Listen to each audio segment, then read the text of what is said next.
किसी ने बड़े कमाल की बात कही है कि बर्तन खाली हो तो ये मत सोचो कि मांगने आया है, हो सकता है कि सब कुछ बांट कर आया हो।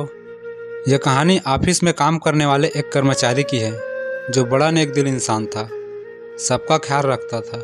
ऑफिस में सब उससे खुश रहते थे, बड़ा अच्छा इंसान था।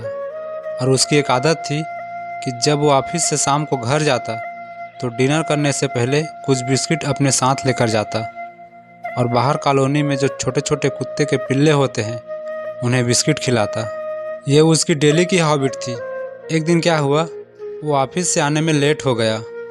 जब वो घर पहुंच रहा था तो उसे रास्ते में चिंता सता रही थी कि वो छोटे छोटे बच्चे मेरा इंतज़ार कर रहे होंगे।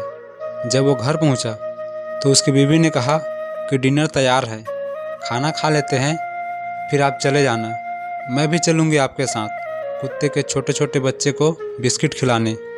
उसने कहा नहीं नहीं, मैं खाना बाद में खाऊंगा, वो बच्चे मेरा इंतज़ार कर रहे होंगे।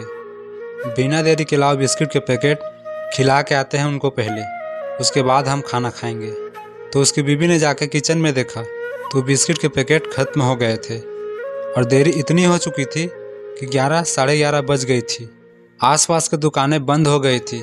उसने फ़ोन ऑन करके देखा लेकिन कुछ ऑर्डर नहीं हो पा रहा था। क्या करे? उसकी पत्नी ने कहा कोई बात नहीं, आज चपाती खिला देते हैं। चपाती लेकर गए लेकिन वो छोटे छोटे बच्चे को तो आदत लग गई थी बिस्किट खाने की। उन्होंने चपाती उसके सामने रख दी लेकिन उन्होंने खाई नहीं। अब वो आदमी चिंता में पड़ गया, क्या करे, ये सब भूखे ही सो जाएंगे, कैसे इनकी मदद करे। टेंशन हो गई।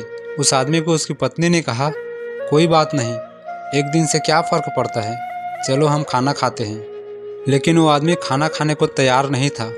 बोला ढूंढो, कुछ न कुछ तो होगा ही। ढूंढने पर वो वाला डिब्बा मिला जिसमें वो महंगे बिस्किट रखे थे जो मेहमानों के लिए रखते हैं, काजू बादाम वाले। उस आदमी ने कहा लाओ, जल्दी लाओ।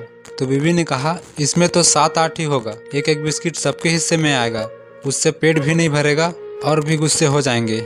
उसकी बीवी फिर बोली छोड़ो ना उनकी मदद, टीवी ऑन करती हूँ, थोड़ा टीवी देखो, रिलैक्स हो जाओ और खाना खाओ।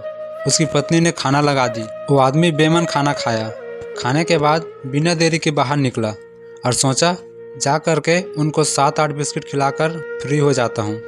बाहर गया तो देखा सारे बच्चे जा चुके थे, सिर्फ एक बच्चा बैठा हुआ था। उसके सामने जाकर 7-8 बिस्किट रख दिए। उसका पेट आराम से भर गया। वो बड़ा खुश होता हुआ बाहर निकला और जब अपने घर के दरवाजे बंद कर रहा था तो सोच रहा था कि हम इंसानों के साथ में भी यही होता है। हम जो मांगते हैं वह नहीं मिलता तो हम उदास होकर वहाँ से निकल लेते हैं। कई बार कोसने लगते हैं, ऊपर वाले ने मेरी बात नहीं सुनी, मेरा काम नहीं किया। हम भूल जाते हैं कि प्रतीक्षा करना भी बहुत आवश्यक है।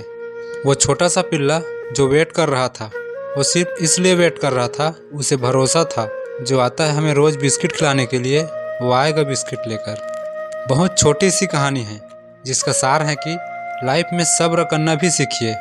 अच्छा समय चल रहा है तो शुक्र कीजिए, आपको लाइफ में सब कुछ मिलेगा, उसके लिए परमात्मा आपको प्रतीक्षा करवा रहा है। फिर मिलेंगे दोस्तों अगली कहानी के साथ, तब तक के लिए आप अपना ध्यान रखना और मस्त रहना।